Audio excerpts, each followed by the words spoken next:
খোলা মাঠে বিলের মাঝখানে শতবর্ষী প্রাচীন বিশাল এক বাঁশঝাড়, যেখানে দিনে রাতে প্রায় সময় এভাবেই বিষধর সাপের আনাগোনা ও বাঁশের মধ্যে ঝুলে থাকতে দেখা যায়।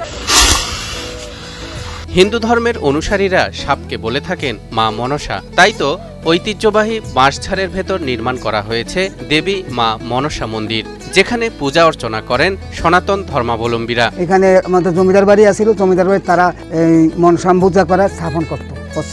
এরপর আমরা এলাকার লোকেরা আমরা পরে ওনাদের সাথে সহযোগিতা করতাম, আসতাম, দেখতাম, ইয়ে করতাম। ওনারা চলে গেছে, এখন আমরা দেখাশোনা করি। মন্দিরের সেবায়েত শঙ্কর দাসের দাবি, মন্দিরটি নির্মাণে সহযোগিতা করেছেন এক মুসলিম ব্যক্তি। মন্দিরটা প্রতিষ্ঠা হয়েছে আপনার এক মুসলমান বাড়ি হইল সাহারাস্তি হুজলা, বিয়া করছে 12-13 বছর হইতে সন্তান আদি হয় না। তখন আপনাকে মুসলমানের তো মনে করেন বিবি তালাকের কথা আছে, ওই বেড়িরে সাজা দিব আর বিয়া করবো। তখন এক হিন্দু বলছে যে ভাই তুই একটা নিয়ত কর, তোর হোলাই নেবে হেতিরে সারণ লাগতো না। কি নিয়ত করতাম?